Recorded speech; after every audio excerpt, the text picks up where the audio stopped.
Baik, Assalamualaikum warahmatullahi wabarakatuh. Selamat pagi, rekan-rekan sekalian, dan yang terhormat Bapak Ibu dosen pengampu mata kuliah Hukum Perjanjian Internasional, kita para hadirin sekalian. Perkenalkan, nama saya Agus Herianto dari Program Studi Ilmu Hukum Universitas Saber Muhammadiyah. Pada kesempatan kali ini, saya akan mempresentasikan hasil analisa hukum yang mendalam terkait salah satu pilar paling krusial sekaligus paling menantang dalam tatanan hukum global kontemporer dengan tema menguji komitmen negara, realitas kepatuhan dan pelanggaran itikat baik dalam hukum perjanjian internasional. Nah, pada kali ini kita tidak hanya akan membahas pasal-pasal di atas kertas, melainkan menguji bagaimana moral hukum tersebut dipertaruhkan ketika berhadapan dengan ego kedaulatan sebuah negara.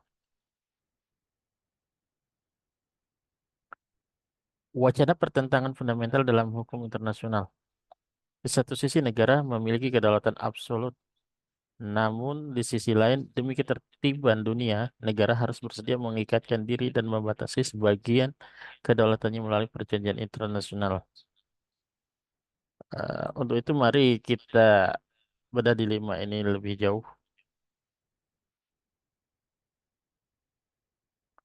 Hukum internasional seringkali dikritik sebagai hukum yang sangat lemah karena tidak memiliki badan penegakan hukum seperti polisi dunia yang dapat memaksa negara pelanggar secara fisik. Ketika suatu negara berdaulat secara sepihak mengabaikan isi kesepakatan dengan dalih kepentingan nasional, esensi hukum internasional dipertanyakan. Pelanggaran terselubung terhadap prinsip bona fides atau itikat baik kerap kali menjadi taktik politik yang merusak kredibilitas sistem hukum anarkis global kita. Lalu mengapa hal ini sangat penting? Lalu apa relevansi hukum hari ini? Dalam geopolitik modern, kepatuhan multilateral sedang diuji secara ekstrim. Bagaimana dalam isu perubahan iklim, perjanjian perdagangan hingga fakta pertahanan tanpa adanya institusi pemaksa terpusat. Kekuatan hukum internasional sepenuhnya bersandar pada satu hal, itikat baik negara. Jika asas ini runtuh, maka runtuh pula seluruh tatanan kerjasama internasional. Sebelum kita menganalisis kasus ini lebih dalam lagi, kita harus memiliki atau melihat dari kacamata hukum yang sangat tajam. Pada bagian ini, kita akan membedah instrumen normatif utama yang mengikat negara-negara secara yuridis. Dari hukum perjanjian internasional, ada tiga pilar teoritis utama yang melandasi kepatuhan hukum internasional. Pertama yaitu Pacta Sunt Servanda. Berdasarkan pasal 26 Konvensi Wina tahun 1969 tentang hukum perjanjian internasional, asas ini menegaskan bahwa perjanjian mengikat para pihak dan wajib dilaksanakan dengan itikat baik. Ini adalah norma dasar atau grand norm hukum internasional. Yang kedua adalah prinsip bona fides atau itikat baik. Banyak yang mengira itikat baik hanyalah konsep moral atau etika. Secara hukum, bona fides adalah standar objektif. Asas ini melarang negara bersikap manipulatif, mencari celah hukum secara licik untuk melarikan diri dari kewajiban atau melakukan penipuan terselubung terhadap negara mitra. Lalu teori yang ketiga ialah teori kepatuhan. Mengapa negara mau patuh jika tidak ada polisi dunia? Teori ini,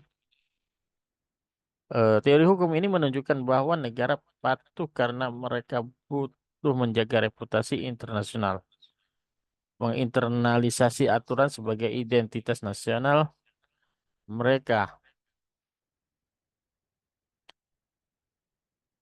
dan menyadari bahwa keuntungan jangka panjang dari kerjasama jauh lebih besar dibanding pelanggaran yang dilakukan dalam waktu yang singkat atau pendek.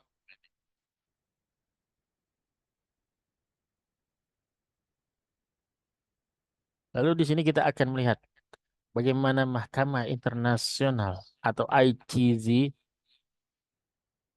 merespons salah satu sengketa lingkungan dan kedaulatan paling terkenal dalam sejarah.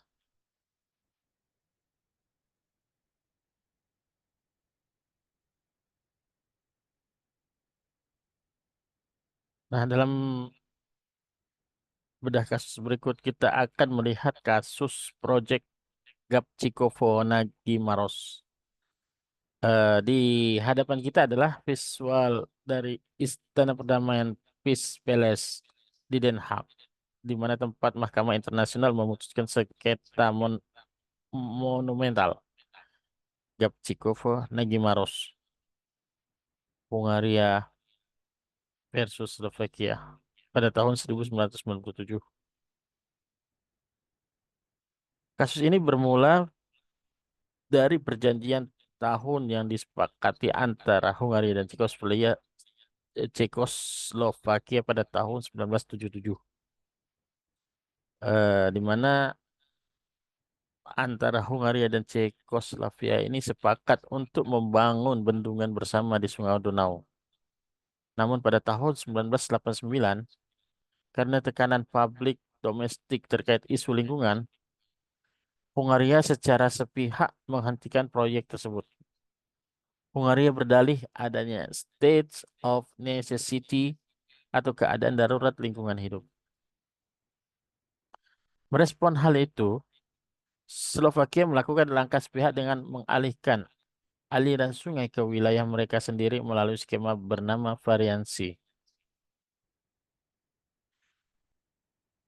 Kemudian saat sengketa ini dibawa ke Mahkamah Internasional, Mahkamah Internasional menjatuhkan putusan yang sangat berharga bagi perkembangan hukum internasional. Mahkamah Internasional menyatakan bahwa alasan lingkungan Hungaria tidak memenuhi syarat darurat ekstrim untuk membatalkan traktat secara sepihak di luar koridor hukum Konvensi Wina pada tahun 1969. Di sisi lain, Mahkamah Internasional juga menyalahkan tindakan yang dilakukan oleh Slovakia dengan melakukan pengalihan aliran sungai secara sepihak. Lalu dari kasus ini dapat kita simpulkan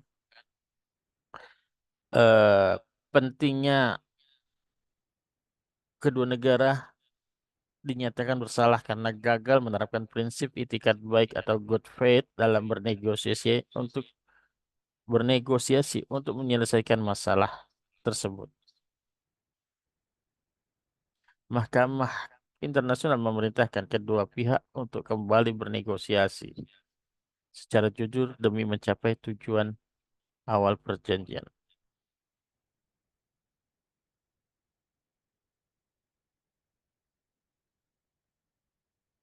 Lalu untuk memperkuat putusan Mahkamah Internasional tersebut, mari kita lihat pendapat ahli dari seorang filosof hukum positif Hans Kelsen. Beliau menyatakan, prinsip fakta sunt servanda berdiri tegak secara independen sebagai norma objektif hukum internasional tanpa adanya kewajiban mutlak untuk mematuhi kesepakatan secara jujur dan beretikat baik. Seluruh arsitektur hukum internasional akan runtuh dalam sekejap. Kutipan ini mengingatkan kita bahwa kepatuhan hukum bukan opsi sukarela, melainkan prasyarat mutlak eksistensi masyarakat internasional yang beradab.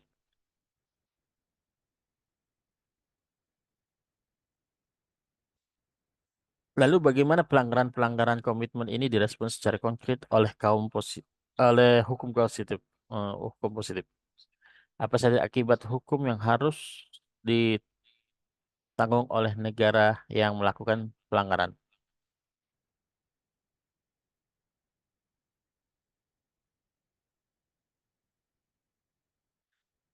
Mari kita bedah pada tabel konsekuensi hukum non kepatuhan berikut ini. Pertama, tindakan pembatalan sepihak atau pelanggaran.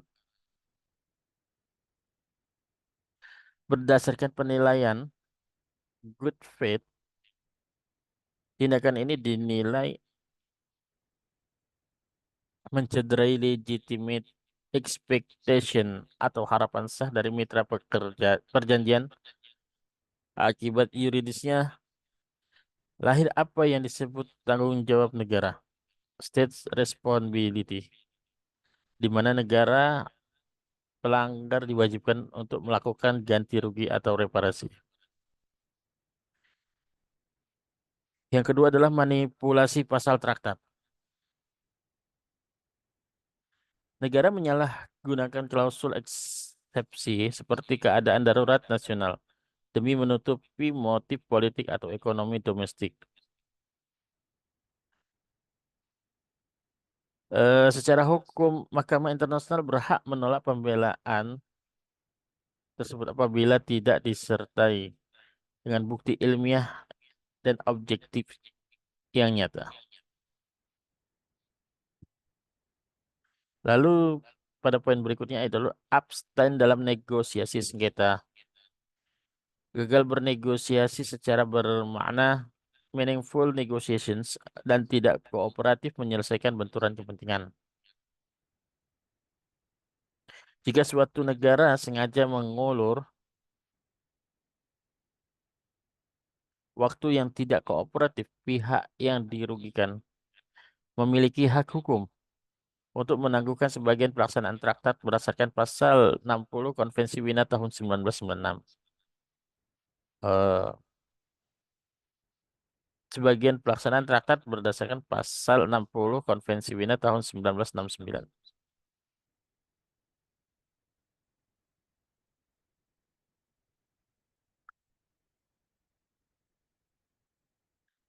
Berdasarkan dari kesimpulan penjelasan di atas, dapat diambil sebuah kesimpulan di mana kepatuhan dan itikat baik bukanlah sekedar pemanis atau retorika diplomatik atau adagio moral belaka.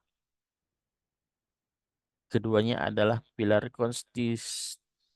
konstitusional hukum internasional yang mengikat secara yuridis.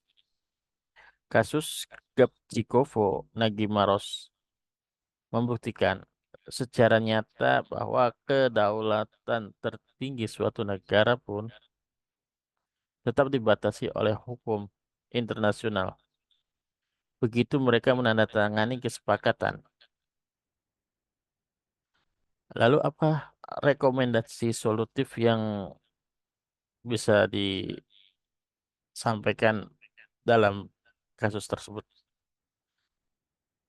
Di mana untuk memperkuat komitmen negara di masa depan, eh, solusi atau langkah yang konkret yang dapat dilakukan yaitu pertama, mendorong negara-negara untuk menerima yurisdiksi wajib atau compulsory jurisdiction Mahkamah Internasional tanpa syarat reservasi yang melemahkan.